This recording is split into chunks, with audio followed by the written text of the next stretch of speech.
Hi everyone, I am Annie Zhao from Team Sustainabilities, and I'm currently a junior at San Marino High School. My CAP project is on waste management and classification, and I'm going to talk about how it stemmed from PGC and its plans of implementation. So prior to joining PGC, I was one of the millions of high school students that simply attended class, did their homework, and studied for tests. School life was, to say the least, very robotic and meaningless. There wasn't a great deal of opportunities at my school to engage with the environment due to the lack of environmental clubs, nor is our student population comfortable with making radical changes on our campus, or dare I say, having the courage to assert our presence in front of the school authority. Even knowledge-wise, the only things remotely close to ecology I've ever learned about are from the bio and chem courses I've taken. And it was there that I discovered that our planet is really in danger. Whether it was habitat loss, global warming, or ocean acidification, they all boil down to one big issue: how we are impacting our environment. Those classes, unfortunately, did not further elaborate on what we could do to save our environment, so I knew that my journey to leading a sustainable life had to begin somewhere else. So with that gut feeling and an opportune PGC post that I came across online, I joined PGC 2023 with curiosity of our environment and hopes of changing my ways of life. At first, it was very straightforward. I learned about different ecological subtopics, earned points and prizes, and sharpened my graphic design and video editing skills. Though as the days went on and the challenges became even more action-oriented, I adopted new eco-friendly habits, a major one being the recycling of plastic bottles and cans. What surprised me even further was the mental health boost that these activities were able to give me. My days felt more refreshed, and I even noticed an increase in my productivity when I spent more time outdoors. But the most meaningful treasure that PGC has given me, aside from the fact of meeting all of you wonderful people, was the inspiration to turn that passion into action.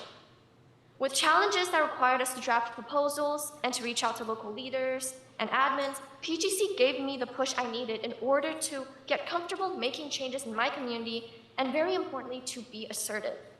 So when the opportunity for us came to propose our own CAP project, I immediately knew that we have to tackle the waste management, especially on our San Marino High School campus.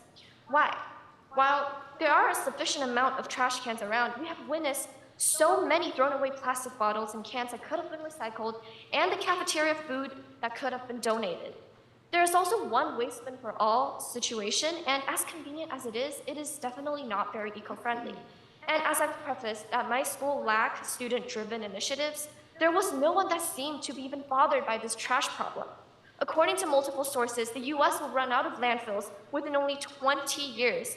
That means to all of us sitting here today, the younger generation, our irresponsibility regarding waste management will bite back at us when it is during our prime time and when it is way too late. Doesn't it suddenly give you the courage to get up and do something about it? Not to mention the current landfills are releasing detrimental amounts of carbon dioxide and methane, making our waste one of the biggest contributors to the climate crisis. Of course, then, this problem calls for a plan that, when installed, will actually change our school environment for the better. And that is why I'm proposing the Waste-Wise SMHS CAP plan to be implemented at San Marino High School by April 2024. The goal of this project is to see a lasting 20% decrease in non-recyclable waste, as well as an increase in recyclable waste and donated food by classifying waste into different categories. The three key principles of this project will be reduction, diversion, and engagement. Waste reduction and diversion are closely knit together. When we separate waste into different categories, we can divert where these wastes go, hence reducing the non-recyclable waste that end up in the landfills. The categories I currently have in mind are packaged food, recyclable material, and non-recyclable materials. The simplicity of these classifications is key to ensuring engagement from the students. Right now, food waste bins and recycling bins can only be seen on very selective parts of the campus. For packaged food, we already have a bin right by the cafeteria, put out every lunch, excuse my bad drawing, collecting unwanted food that will be donated to local charity. And a few classrooms on campus already have recycling bottles and cans, but combined, they don't even cover 10% of the campus. So it is crucial to polish and amplify these waste bins, making these elements a lot more commonplace throughout school. Now that we know what we want to place on our campus, it is important to strategically allocate these bins in densely populated areas in order for them to be easily accessible to everyone. Here's a labeled campus map of where these bins should be located. All are represented by a single purple dot, and these places are spread out in spacious areas and are frequently packed with students during passing periods and breaks. On this preliminary map, there are currently 23 purple dots, but that is, of course, a rough estimate until further assessment of the campus. But perhaps the most important and challenging aspect of this entire project is outreach and student engagement. Sure, the simplicity of the waste categories and effective locations can help, but at the end of the day, it is still a student's own will to be abiding to the classified waste bins. Every high school student has so much things on their plate, getting from point A to point B during passing periods, and in the rare breaks they have, they simply may not have the energy and attention span to care where they're putting their trash. So how should we maximize the number of people that this project reaches? That is where assemblies and volunteers come in. I want to be able to present this project in front of a mandatory school assembly where every student will be there so that this project can reach a very large audience. And for advertisement and outreach, I would love to work with the SMHS Green Club to directly connect with the responsible students who are more inclined to help administer this project. I can also use their social media platform to spread the word and recruit student volunteers, increasing student engagement and community service opportunities for those who need the graduation requirement of 40 hours. So now that we have the content and the methodology, we can establish the timeline of this project, which will be divided into 3 phases. Starting off, we're currently in phase 1, the planning phase, which requires further assessment of our campus and a submission of an updated proposal to the school admin. Phase 2, which is months 2 to 4, will involve the physical implementation of these waste bins as well as the promotion of the project.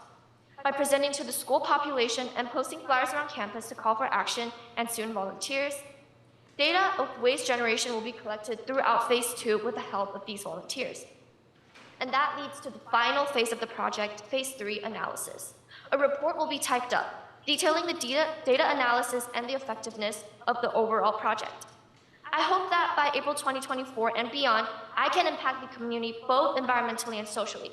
The ideal outcome is, of course, seeing a drastic decrease in the non-recyclable trash, but it will also contribute to a greener-looking campus by enhancing the appearance of these waste bins all throughout school.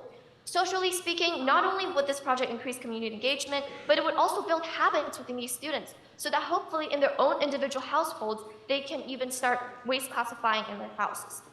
I want to use this opportunity to convey to my bright San Marino High School peers that change on our campus is possible. Our ideas deserve to be heard by the school admins, and we all need to realize our hopes and plans now. It is not too late, but it is never too early. Quoting former President Barack Obama, change will not come if we wait for some other person or some other time. We are the ones we've been waiting for. We are the change we seek. Thank you so much for listening to my presentation.